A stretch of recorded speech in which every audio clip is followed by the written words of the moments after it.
2024년이 시작되었고 벌써 둘째 주를 지나고 있습니다.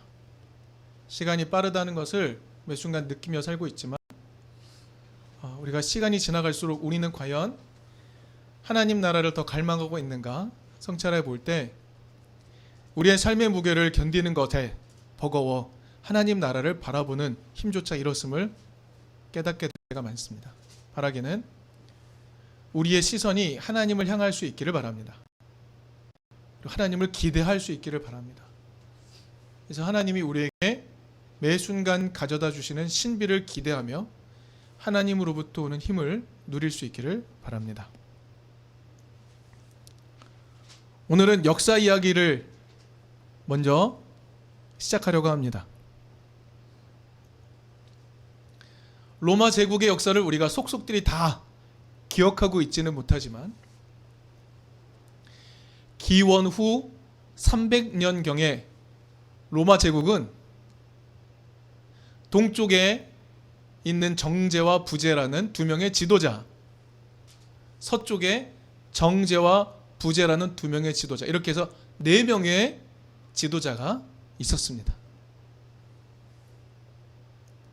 그러던 중에 우리에게 익숙한 인물인 콘스탄티누스 1세가 로마 제국 서쪽의 갈등을 봉합하고 서쪽 지역의 우두머리가 됩니다.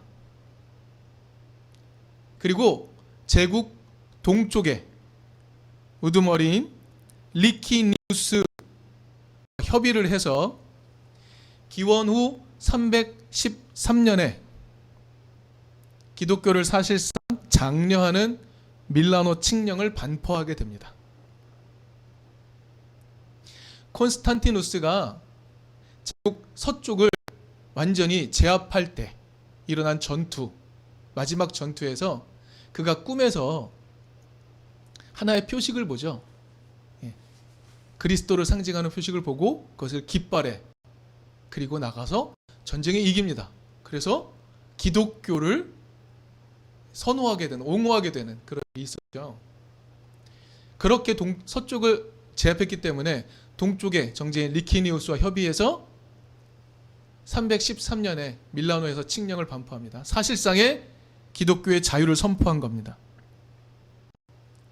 그런데 갈등이 계속되면 안 되잖아요. 324년쯤에 콘스탄티누스 1세가 리키니우스까지 제압을 합니다. 그렇게 해서 로마를 다시 재통합을 하게 된 겁니다. 자, 이때부터 기독교는 명실상부하게 로마 제국의 종교가 된 겁니다. 비로소 로마 제국의 종교가 된 거죠. 근데 여러분, 우리는 이런 역사보다 훨씬 더 오래 전부터 교회에 있어 왔던 것을 알지 않습니까? 기독교가 로마 제국의 공식 종교가 되기 전부터 기독교는 제국 안에서 다양한 모습으로 성장하고 있었던 겁니다. 특별히 언어권에 따라 조금 구분이 됩니다. 헬라어를 쓰는 로마 동쪽의 교회, 로마 제국 동쪽은요 헬라어를 쓰는 문명이었죠. 그래서 로마 제국 동쪽은 헬라어를 쓰면서 기독교가 발전합니다. 로마 제국의 서쪽은요 라틴어를 쓰면서 성장하게 돼요. 그래서 로마 제국 안에서의 기독교는 조금 다른 모습으로 서로 성장하게 됩니다. 자, 그렇게 콘스탄티누스 1세가 로마 제국을 다시 재통합했잖아요. 그런데 395년 테오도시우스 1세가 사망한 이후에 편의에 의해서 다시 로마 제국은 동과 서로 구별됩니다. 행정적으로는 제국이 갈라지거나 그런 건 아니었지만 편의에 의해서 동쪽과 서쪽이 다시 나누어지게 됩니다. 그러면서 동방의 교회와 서방의 교회는 많이 다른 모습으로 각자 발전하게 되는 겁니다.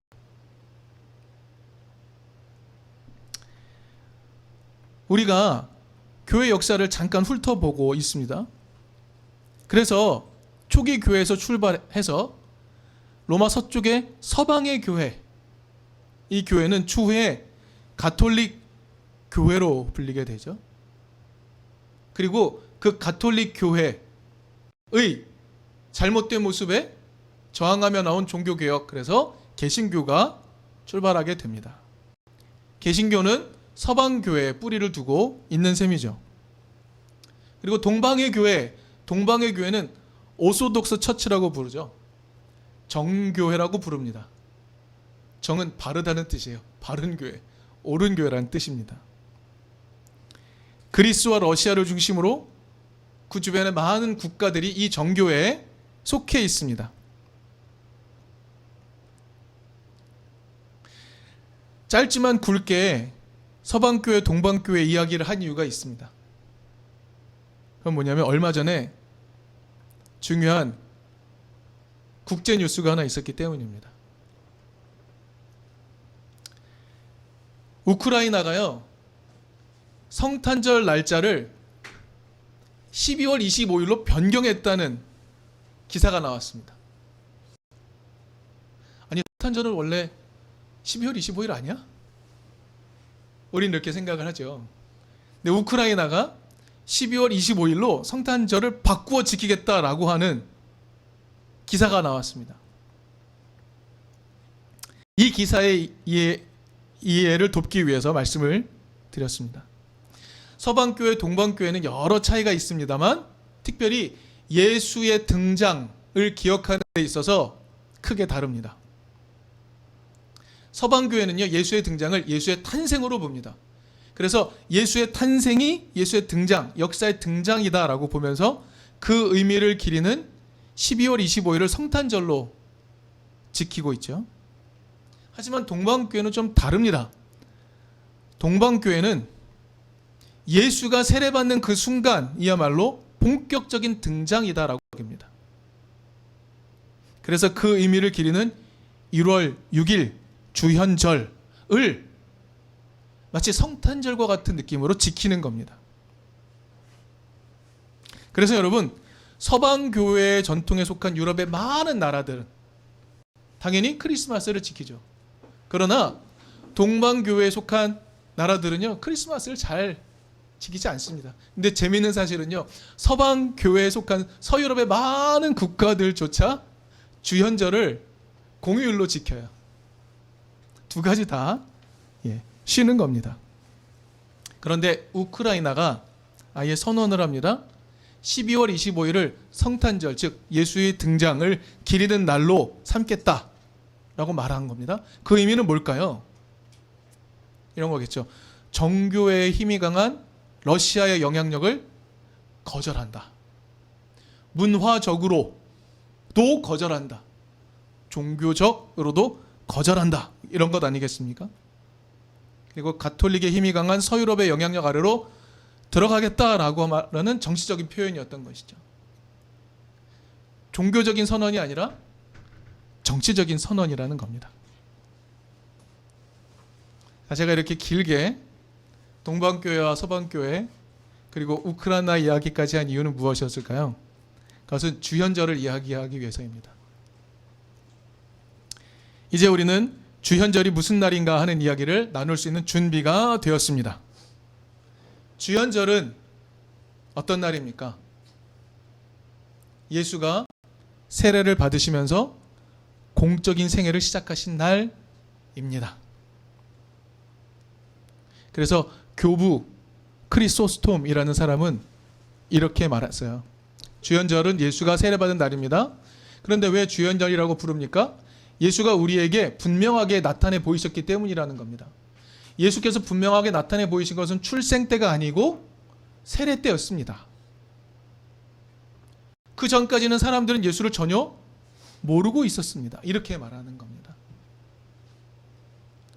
주현절은 예수께서 공생애를 위해 본격적으로 자기를 드러내신 날로 기억하는 교회의 절기입니다. 오늘 본문 이야기를 하려 합니다. 오늘 본문은요, 예수가 세례를 받고 공생애를 시작하고 얼마 되지 않아서 일어난 초기 사역의 이야기를 담고 있는 겁니다. 즉 예수께서 자신이 나타나 하나님의 뜻을 사람에게 알려주기 위해 이제 시동을 걸고 본격적인 이야기를 하기 시작하는 시점이라는 겁니다. 특별히 오늘 본문에 있어서 5절 말씀을 좀 우리는 깊이 있게 살펴보면 좋겠습니다. 3장 5절에 이렇게 말씀하십니다. 예수께서 노하셔서 그들을 둘러보시고 그들의 마음이 굳어진 것을 탄식하시면서 손이 오그라든 사람에게 말씀하십니다. 여기서 노하셨다, 탄식하셨다 라는 말을 잘 살펴보려고 합니다. 이 분노를 통해서, 이 탄식을 통해서 예수께서 우리에게 나타나셔서 보이고자 했고 가르치고자 했던 것이 무엇인지 우리는 한번 성찰해 보려고 합니다. 예수께서 노하셨다 라는 데 사용한 헬라어 단어는 오르게스라는 단어이고요. 예수께서 노하셨다라고 복음서에서 언급되는 곳은 이곳이 유일합니다. 예수께서 노하셨다라고 말할 때 오르게스라는 단어, 분노했다라는 표현을 쓴 곳은 여기가 유일하다는 의미입니다. 굉장히 화가 나신 겁니다. 왜 화가 나셨을까요? 이걸 살펴보려고 합니다. 게다가 탄식하셨다라는 표현 나타내는 헬라어 단어 실리 포우메노스라는 단어도 신약 성서에서 여기에만 등장합니다. 굉장한 탄식입니다. 굉장한 분노와 굉장한 탄식, 이것이 여기에 등장합니다. 예수의 감정 상태를 우리가 몸으로 표현해 보면 어떤 걸까요? 아휴 라고 하는 강력한 탄식과 분노입니다. 성서의 사용례를 보더라도 예수의 감정 표현에 사용된 이 단어 매우 특별하게 언급되고 있다는 걸 알 수 있습니다. 자, 그러면 예수가 분노하고 탄식하는 상황은 어떤 상황입니까? 이게 오늘 우리가 살펴야 될 내용입니다.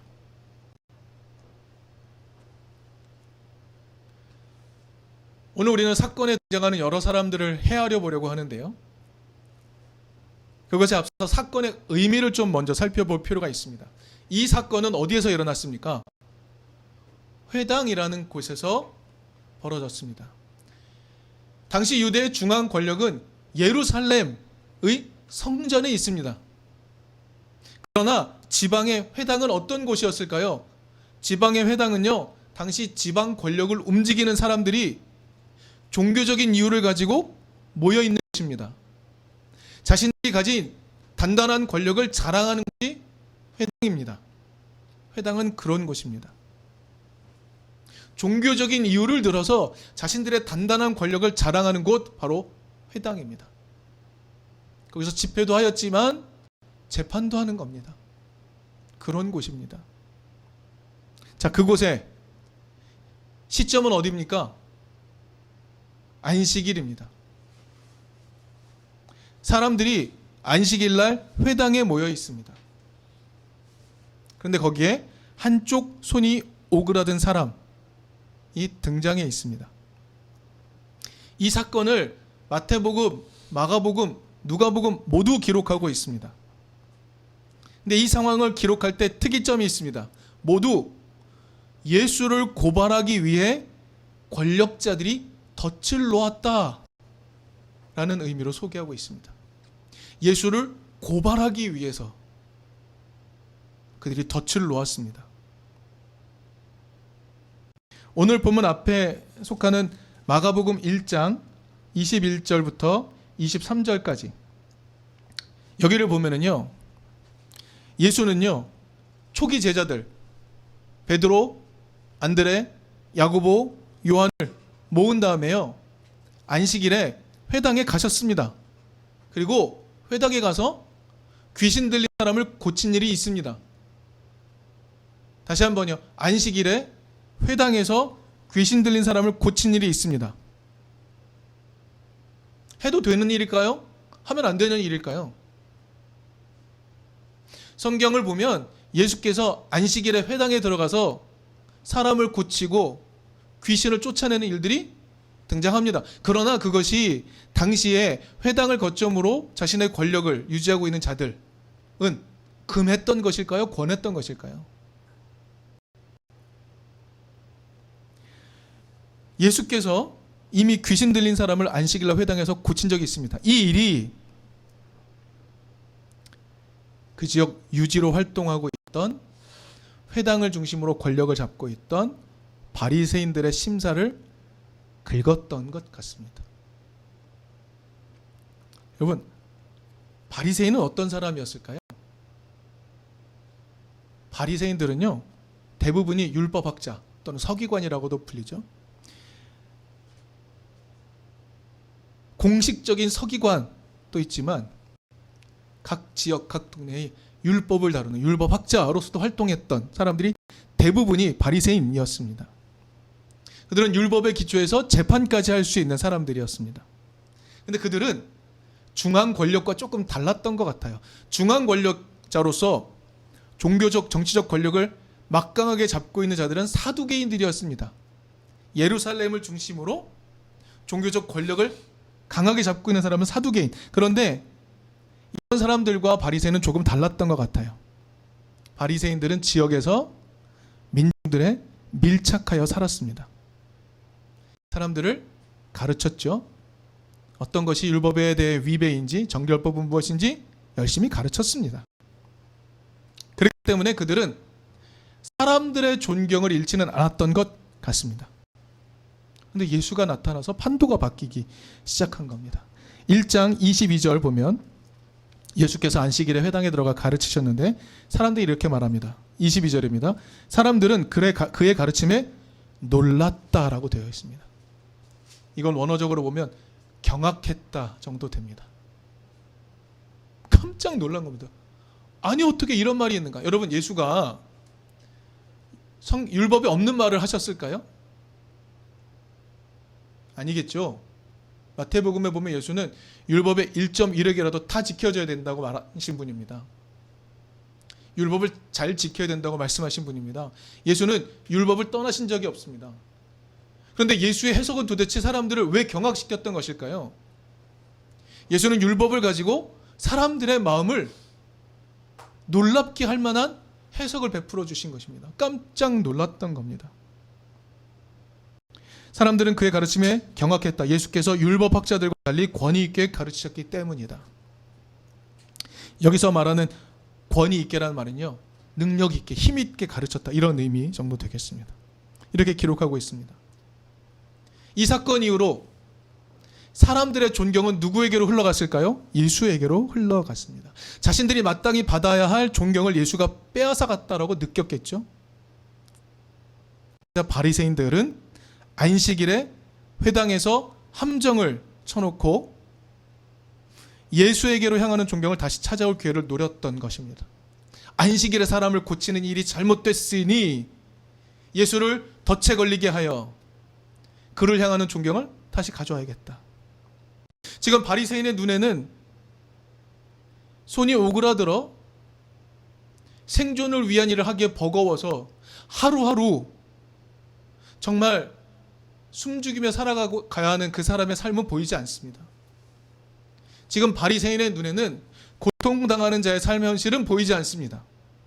생명을 얻어야 하고 자유를 얻어야 하는 사람의 현실은 보이지 않습니다. 다만 내가 빼앗겨버린 존경의 권위를 다시 찾아오고 싶은 마음뿐입니다. 덫을 놓고 기다리고 있는 거죠. 원래 랍비로서 바리새인들이 해야 될 일은 무엇이었습니까? 하나님의 사랑을, 율법에 담긴 하나님의 사랑을 이야기해주고 하나님이 그들에게 자유를 주고자 한다는 걸 가르쳐주고 샬롬으로 이끌어가는 분이라는 걸 가르쳐 주어야 되는 거잖아요. 그런데 지금 랍비들, 바리새인들은 어떻게 행동합니까? 자신들의 밥그릇 지키기 위해 혈안이 되어 있는 것이죠. 여기에 또 하나 중요한 세력들이 등장합니다. 오늘 본문 6절 말씀을 보면 누가 등장합니까? 헤롯 당원이라는 사람들이 등장합니다.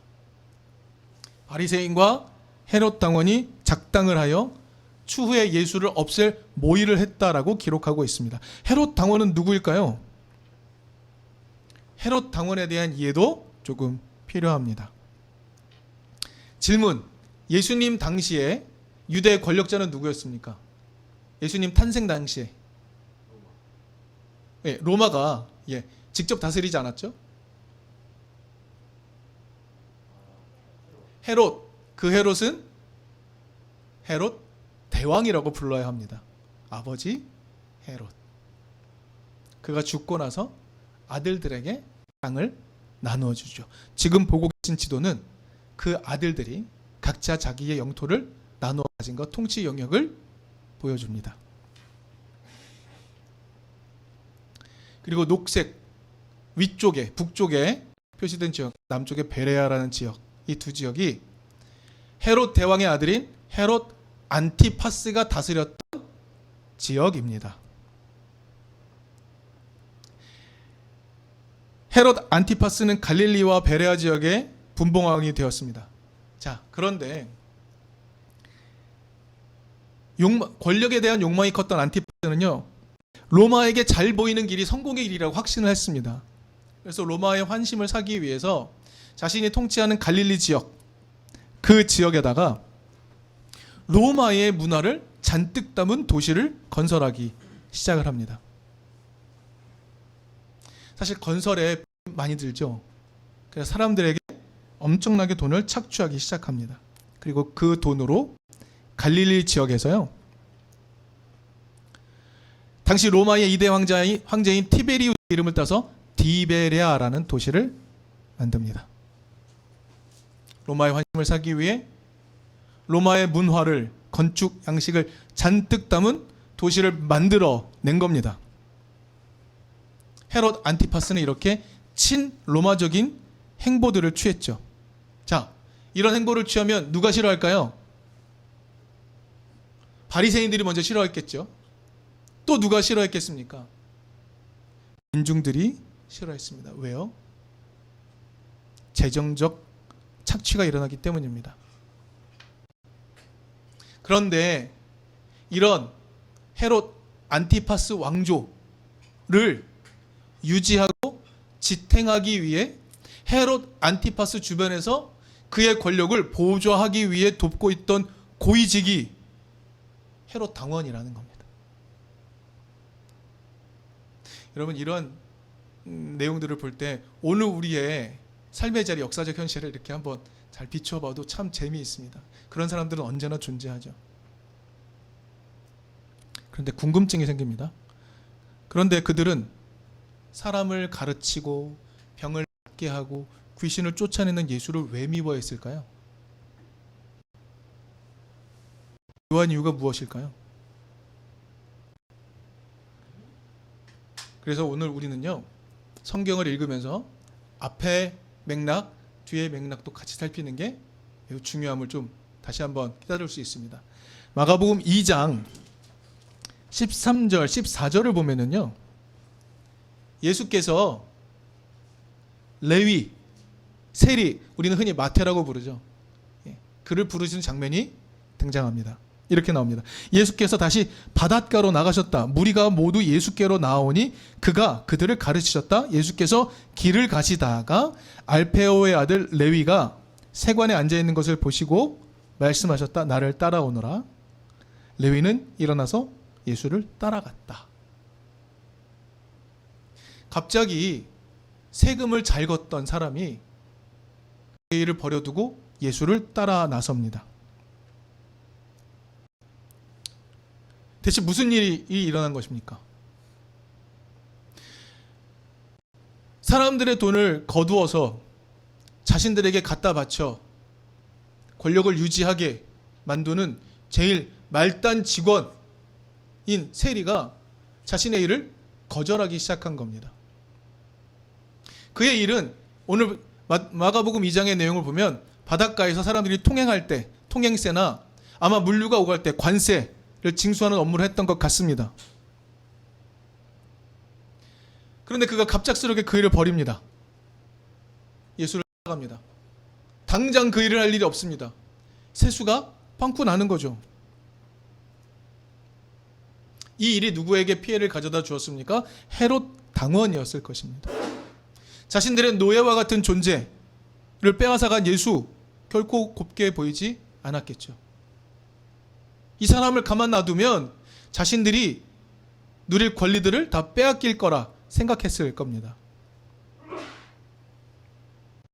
그래서 오늘 본문에서 예수는요, 바리새인과 헤롯 당원, 율법학자, 그들에게 미움을 받고 함정에 빠지기 직전에 놓여 있는 겁니다. 중요한 것, 예수는요, 안식일법을 어기는지 아닌지를 보기 위해서 함정을 쳐놓고 기다리고 있는 그들의 마음을 다 아셨다는 겁니다. 그런데 더 중요한 것이 있습니다.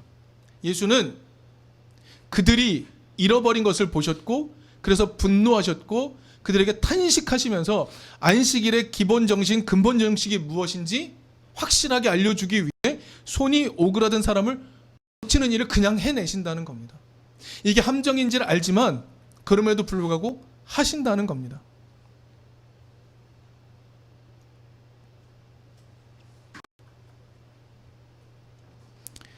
여러분, 우리가 알지요? 예수께서 세례 요한에게 세례를 받으셨습니다.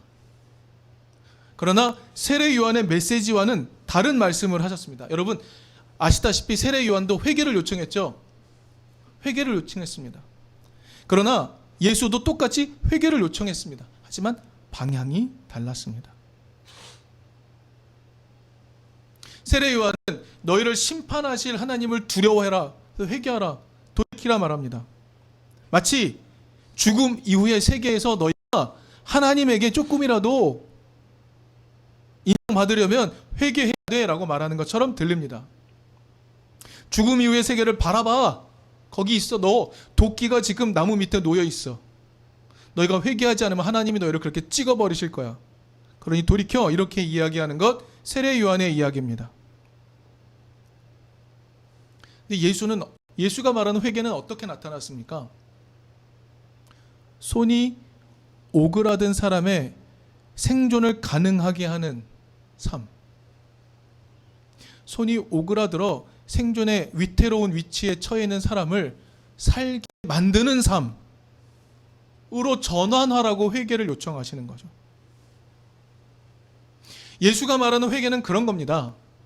너희의 삶의 방향을 돌이켜야 돼. 어떻게 돌이켜야 되냐 하면 손이 오그라들어 생존의 위기에 놓여 있는 사람을 살리는 방향으로 너의 삶을 전환해야 돼. 메타노이아. 전환해야 돼. 라는 회개를 몸소 보여주신 것이죠. 예수는 지금 생명을 살리는 일을 하는 게 옳으냐 그르냐 물으셨고, 생명을 살리는 일을 하기 위해 정교한 함정이었지만 과감하게 돌파해 버리시는 겁니다. 예수가 그 일을 하자마자 어떻게 됐습니까? 당시 지방 권력의 두 기둥인 바리새인과 헤롯 당원들 공적이 되어버렸죠. 생명의 위협을 받게 된 겁니다. 그 일을 하면 생명의 위협을 받는 겁니다. 연약한 자의 생명을 살리게 되면, 안식일의 정신을 구현하게 되면 권력자들이 죽이려고 달려드는 겁니다. 그런데 예수는 생명을 살리는 일을 하기 위해 주저하지 않습니다. 여러분, 여기서 중요한 게 이겁니다. 예수는 주저하지 않습니다.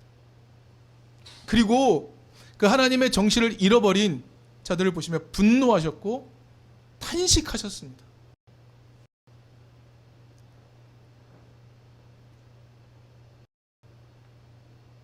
여러분, 오늘 우리에게 이 마음이 있나요?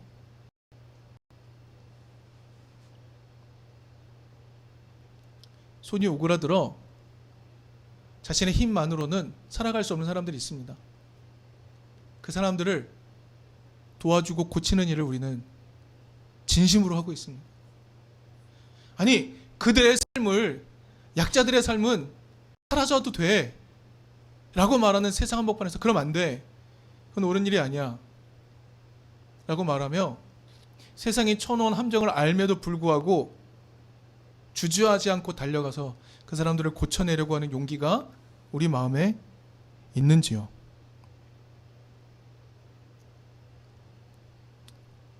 교회는 어떤 곳입니까? 예수께서 말씀하신 바, 나는 생명이다 라고 말씀하신 그 예수의 말씀을 받들어서 생명 살리는 일을 하도록 부름받은 공동체입니다. 자, 이 땅의 생명을 마감하고 저 나라 생명을 시작합시다 라고 말하는 게 교회가 아닙니다. 그렇지 않습니다. 교회는 내 주변에 이 세상에 손이 오그라든 사람을 그냥 그대로 두도록 압박하는 힘에 대해 주저하지 않고 저항하는 것이 교회입니다.